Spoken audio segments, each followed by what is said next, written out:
శ్రీ బాల త్రిపుర దేవి కుంకుమార్చన యాగంలో పాల్గొనండి. సర్వ కష్టాలు తొలగి శుభ ఫలితాలు పొందండి. నమస్తే, welcome back to Suman TV. Present మనతో పాటు ఉన్నారు family counsellor, motivation speaker, public speaker రజనీరమ్మ గారు. నమస్తే మ్యామ్. నమస్తే నవీన్. మ్యామ్, చాలా మంది ఆడవాళ్ళకి చీరల విషయానికి వస్తే, చీర అంటేనే ఆడవాళ్ళు కదా, ఆ చీరల విషయానికి వస్తే ఒక కట్టిన చీర మళ్ళీ ఇంకోసారి కట్టరు కొంతమంది. ఒక ఫంక్షన్ కట్టిన చీర మళ్ళీ కట్టమంటే అమ్మో ఈ చుట్టాలంతా అక్కడికి కూడా వస్తారు కదా, మళ్ళీ ఇదే చీర కట్టుకున్నాను అని అంటారు అనుకుంటారు అని చెప్పేసి కట్టిన చీర కట్టని వాళ్ళు ఉంటారు చాలా మంది. నిజమే. మరి అలాంటి ఆడవాళ్ళకి మీరు చెప్పే ఏమన్నా సలహాలు, సజెషన్స్ ఉన్నాయా? నిజానికి అది నిజమే నవీన. ఇప్పుడు మళ్ళీ సరికొత్తగా మెరవాలని కోరిక ఉంటుంది, ప్రతి లేడీకి ఉంటుంది. తర్వాత ఏంటంటే కొంతమంది అడుగుతారా, మనం మొన్న కట్టుకొచ్చిన చీర ఇదే కదా అనేవాళ్ళు కూడా ఉన్నారు. అలా కూడా అంటే చనువు ఉన్న వాళ్ళు అనేస్తారు, మరి గబుక్కుని ఫీల్ అయిపోతారు.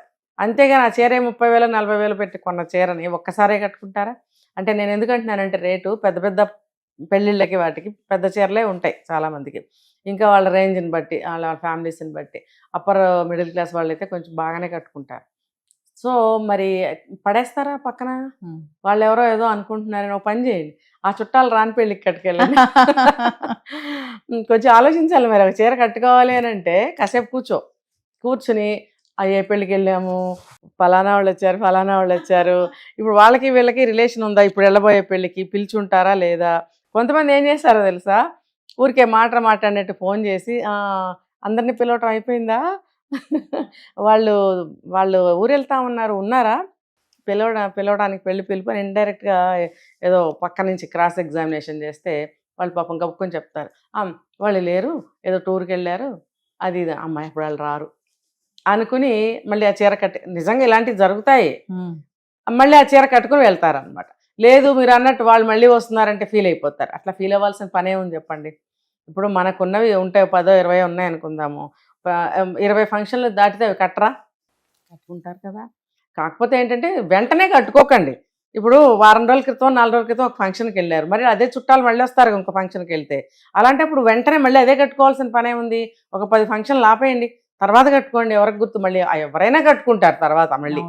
ఇప్పుడు నిన్న కట్టుకెళ్ళింది ఇవాళ మళ్ళీ అదే కట్టుకునేళ్ళరు. ఏమో ప్రబుద్ధులు ఉంటారేమో, ఇస్త్రీ మడత ఎందుకు వేస్ట్ అవడం, రెండోసారి కట్టేద్దాం అని అనుకునే వాళ్ళు ఉంటారేమో, మరి తెలీదు. ఇలాంటి సమస్య వచ్చినప్పుడు మాత్రం కొద్దిగా ఆలోచించి ఈసారి కట్టుకోకండి, మడత మంచిగా వేసి పెట్టుకుని దాచిపెట్టండి, ఒక 5-6 ఫంక్షన్లు పోనివ్వండి, అప్పుడు వేసుకోండి. ఎవరైనా సరే ఒక చీరని అనేక సార్లు కట్టుకుంటారు, తప్పేమీ లేదు, అలా ఫీల్ అవ్వాల్సిన అవసరం కూడా లేదు. కానీ కొంతమంది ఇలా కూడా అనుకుంటారు కదా, కట్టించారు మళ్ళీ కట్టాలా. ఈ మధ్యన సెల్ఫ్ ఫీలింగ్, ఇది రీల్స్ కూడా వస్తున్నాయి. అవును, వస్తున్నాయి. చీరలే ఒక ఆభరణం అయిపోయింది కదా. అబ్బరే పెళ్ళి ఉంది, నాకు చీర లేదు, బీరువా హస్బెండ్ వెళ్ళి బీరువా ఓపెన్ చేస్తారు, ఈ చీరలన్నీ ఏం చేస్తామని ముందు పడతాయి, చీరలని మొహం మీద పడతాయి. నిజమే. ఇప్పుడు ఆడవాళ్ళకి ఎన్ని చీరలు అంటే అన్ని కలెక్షన్ అనమాట. ఇంకోటి చెప్పనా, చాలా తక్కువ రేటు దగ్గర నుంచి ఎక్కువ రేటు వరకు భలే క్లాత్లు, కలర్స్, డిజైన్స్. అంటే 500 రూపాయల చీర, 5,000 రూపాయల చీర, దాని లుక్ ఒకేలాగా కూడా ఉంటున్నాయి. అవి కనిపెట్టలేనట్టుగా చాలా బాగుంటున్నాయి చీరలు. మరి అన్ని కొనుక్కోవాలనిపిస్తుంది వాళ్ళకి. ఇలాంటప్పుడు ఏంటంటే అదే పనిగా కొనేమని నేను చెప్పట్లేదు.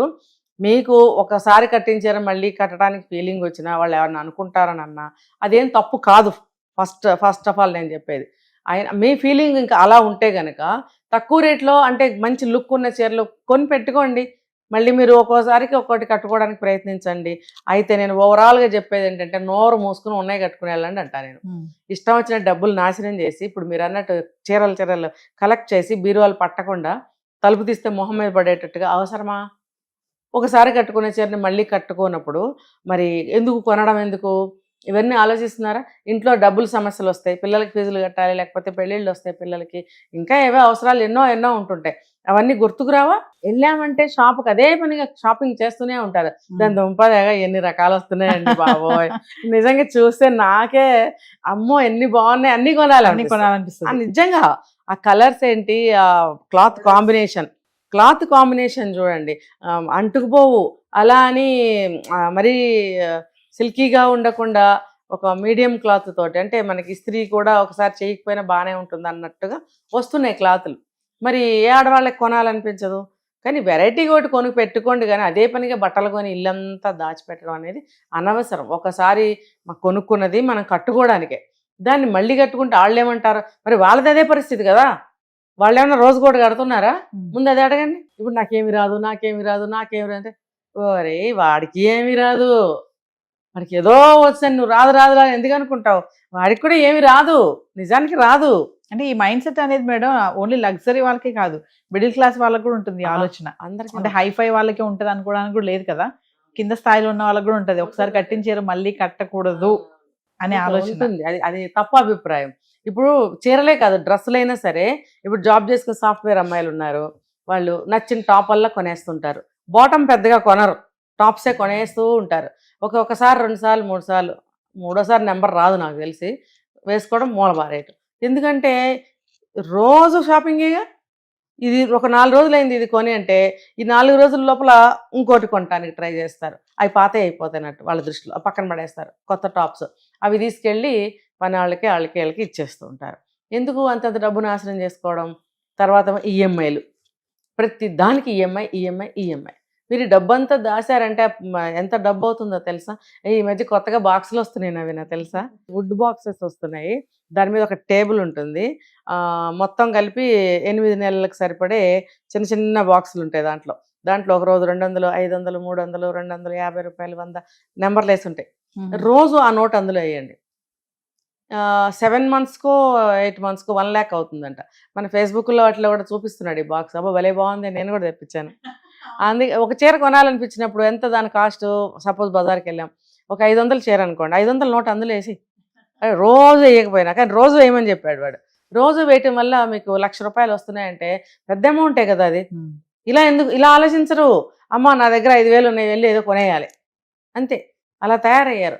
అంటే డబ్బు విలువ తెలియకపోవడమే దీనికి కారణము, సేవింగ్స్ ఎలా చేయాలో తెలియకపోవడం ఇంకొక కారణము, ఇంకా దేని విలువ తెలియకపోవడం అనేది ఇంకొకటి. అంటే చీరలకి ఆడవాళ్ళు డబ్బులు బాగానే వేస్ట్ చేస్తున్నారు అని అంటారు విపరీతంగా. అందరూ కాదు, కొంతమంది గురించి మాట్లాడుకుంటే దాదాపు అంటే మరి కొంత చాలా తక్కువ పర్సెంటేజ్ అట్లా డబ్బు బాగా లేని వాళ్ళు కొంచెం నోరు మూసుకొని కూర్చుంటున్నారు.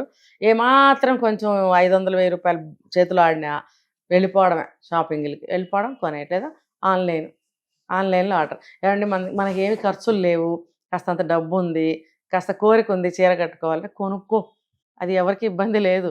ఇంట్లో ఎన్నో కమిట్మెంట్స్ ఉంటాయి, ఈఎంఐలు ఉంటాయి, లేకపోతే ఎన్నో ఉంటాయి. ఇన్ని నువ్వు పెట్టుకుని ఇలా కొంటూ కూర్చుంటే అది కరెక్టేనా? ఒక భర్త మనం మాట్లాడినట్టున్నాం, ఎటు చూసినా ఇల్లంతా ఆవిడ కోసం మళ్ళీ ఎక్స్టెన్షన్ కూడా చేసి కబోర్డ్స్ కట్టించారు, ఇంకా కొంటూనే ఉంది అని చెప్పి మనం మాట్లాడుకోలేదు. చాలా రీల్స్ కూడా వస్తున్నాయి, హస్బెండ్ బట్టలు పెట్టుకోవడానికి ప్లేస్ లేదు కానీ ఉన్న అలమార్లన్నీ వైఫ్ కే ఉన్నాయి, అవునవును, మళ్ళీ ఇంకోటి కావాలంటుంది. అవును. అయితే ఏంటంటే కొనుక్కోండి, కానీ మీ కుటుంబ పరిస్థితులు ఆలోచించండి. తర్వాత అవన్నీ ఏం చేస్తారు? ఇప్పుడు చెప్తారు కొంతమంది, వాడిన బట్టలు ఎవరికి ఇచ్చే అలవాటు కొంతమందికి ఉండదు, అప్పుడు ఏం చేస్తారు ఆ బట్టలు? పోనీ మళ్ళీ తిరిగి రోజు చీరలే కట్టుకునే ఆచారం మనకు లేదు, మరి అవి పడి ఉంటాయి బాక్సులు, ఏం చేస్తారు? ఎవరికి ఇవ్వలేరు, మీరు కట్టుకోలేరు, ఇంట్లో పాత సామాన్ లాగా చేరుతూ ఉంటాయి, అవి వేస్ట్ డబ్బు. దాంట్లో డబ్బును చూడండి. బ్లౌజ్, చీర కంటే బ్లౌజ్ రేట్ ఎక్కువ, అవునా కదా? మరి శారీకి కూడా ఫాల్ అని, అంచులని, ఇక్కడ కుచ్చులు, కొత్త రకం కుచ్చులు వేయించుకుంటున్నారు. చీరకి కుచ్చులు వస్తాయి వాడు మ్యానుఫ్యాక్చరింగ్లోనే, అబ్బాయి అవి పనికిరావు, ఏంటో ఇంత భలే ఉంటున్నాయి గంటల కుచ్చులు ఇక్కడ వేయించుకోవడం. ఒక్కొక్క కుచ్చు వచ్చేసి 10 రూపాయలు ఎంతోనంట, 15 రూపాయలు. 10 మేడం, ఇంకా ఎక్కువే ఉంది కదా. మరి ఎందుకు మీరు ఇంత ఖర్చు పెడుతున్నారు? ఒకసారి కట్టుకునే చీర కోసం ఇన్ని అవసరమా? ఎంత డబ్బు మీరు ఖర్చు పెడుతున్నారు? ఎందుకు ఇప్పుడు ఇలా ఉంటే చీర బాగోదా? నువ్వు ఒకసారే కదా కడతావు, లేదు 10 సార్లు కడతావు, నీ అంచు ఎవడు చూస్తున్నాడు? అదే పని, రోడ్డు మీద పోయే వాళ్ళకి నీ అంచులు చూడటమైన పని. ఇది ఇంగిత జ్ఞానంతో ఆలోచించాలండి. ఇంట్లో కుటుంబ పరిస్థితులు ఆలోచించాలి, భర్త కష్టం ఆలోచించాలి. అఫ్కోర్స్ నువ్వు కూడా జాబ్ చేస్తున్నావేమో, అయితే మాత్రం నీ కష్టం విలువ నీకే తెలియనప్పుడు భర్తదేం అర్థం చేసుకుంటావు? వీరిద్దరు ఎలా ఉంటే పిల్లలు కూడా ఆ గౌన్ బాగుంది, ఈ బూటు బాగుంది అంటారు, కొనేస్తారు, కొంటున్నారు. 1 year బేబీకి వెళ్ళి చూసారంటే 100 జతల బూట్లు ఉంటాయి. అవసరమా? అంటే వాడు ఇప్పుడే దేశాన్ని ఉద్ధరించేసే అంత బిల్డప్ చూపిస్తుంటారు ఆ పిల్లాడికి. వాడికి అదే అలవాటు అవుతుంది, రేపొద్దున ప్రతిదీ కొనమంటాడు. కొత్త బూట్ వచ్చింది, కొత్త షర్ట్ వచ్చింది అంటాడు, 2 ఏళ్ళు రాకుండానే. అప్పుడు ఒక 5 ఏళ్ల వరకు బాగానే ఉంటుంది, తర్వాత మీ దుంప తగ్గుతుంది. అప్పుడేం చేస్తారు? మీరు నేర్పిన విద్య నీరజాక్షి, నోరు మూసుకుని తలకాయ పట్టుకుని కూర్చుంటారు అప్పుడు. అందుకని అతి ఏది కూడా మంచిది కాదు. నచ్చిన బట్ట కొనుక్కోండి, సంవత్సరానికి 2 సార్లు 3 సార్లు, తప్పేమీ లేదు. వాటిని కట్టండి చక్కగా. కట్టరు మరి ఎందుకు డబ్బులు వేస్ట్. మరి పక్కింటి ఆవిడ ఏమన్నా అనుకుంటుందా? మరి ఆవిడ కొనిపెట్టిందా నీకు చీర? కొనిపెట్టమనండి ఒక చీర. బ్లౌజ్ పీస్ పెడుతున్నారు నవీనా పూజలు జరిగితే నాకు సిగ్గేస్తుంది చెప్పాలంటే. ఎలా అంటే దానికి మస్లిం క్లాత్ అంటారు కదా, అంటే ఏదైనా వడబోసుకోవడానికి ఉపయోగిస్తారు, కొయ్యంగానే కిందకి దిగిపోతుంది. అలాంటి గుడ్డలు ఇంత ఇంత క్లాత్ని ఇంత వెడల్పు ఉంటుంది, ఇంత పొడుగు, దాని ఊరికి 2 మడతలు వేసి బొట్టు పెట్టిస్తున్నారు. అవ్వ ఎంత తప్పు కదా. అలాంటి పెట్టచ్చునా? బ్లౌజ్ పీస్ అంటున్నావు నువ్వు, అది బ్లౌజ్ వస్తుందా కుట్టించుకోవడానికి? కాదండి, ఇప్పుడు అందరూ చీరలో వచ్చే బ్లౌజ్ కుట్టించుకుంటున్నారు కదా. నువ్వు చీరలో వచ్చే బ్లౌజ్ కుట్టించుకుంటారో నువ్వు ఇచ్చింది కుట్టించుకుంటారో డిసైడ్ నువ్వెందుకు చేస్తావు? నువ్వు బ్లౌజ్ కుట్టించుకోవాలనే ఉద్దేశంతోనే నువ్వు బ్లౌజ్ పీస్ పెట్టాలి, పెడుతున్నావు. అది బ్లౌజ్ కుట్టించుకోవడానికి వస్తుందా? 10 సెంటీమీటర్లు 15 సెంటీమీటర్లు లేని బట్ట ఇంత పొడుగు అంతే. అది దాన్ని ఏం చేసుకోవాలి? మళ్ళీ తిరిగి నువ్వు వచ్చినప్పుడు వాళ్ళు పెడితే నీకు బాగుంటుందే? వాళ్ళు అవన్నీ జమ అవుతాయి ఇంట్లో, ఏం చేయాలి వాటిని? పోనీ పేదవాళ్ళకి ఎవరికైనా ఇద్దామంటే వాళ్ళకి అవుతుందా బ్లౌజు? కాబట్టి దయచేసి ఎవరు అలాంటి బ్లౌజ్ పీసులు పెట్టకండి. అది మీకే అవమానం, వచ్చిన వాళ్ళకి పెట్టించుకున్న వాళ్ళకి అవమానం, పెట్టిన వాళ్ళకి ఇంకా అవమానం. అందులో కూడా 15 రూపాయలు ఖర్చు అవుతుంది మీకు, అది కూడా దండగా. వాళ్ళ ఇంటికి తీసుకెళ్ళి పడేస్తారు. పెట్టకండి. 2 కాయలు పళ్ళు పెట్టండి, బొట్టు పెట్టి తింటారు కనీసం కదా. ఇలాంటి బ్లౌజ్ పీసులు దయచేసి పెట్టకండి. ఇలాంటి ఖర్చులు ఇది ఖర్చే. వాళ్ళేమో రోజుకో చీర కొని మూలపడేస్తారు, కానీ ఇలాంటి బ్లౌజ్ పీసులు మాత్రం ఆపరు. అది తెలుసుకోవాలి. Thank you ma'am.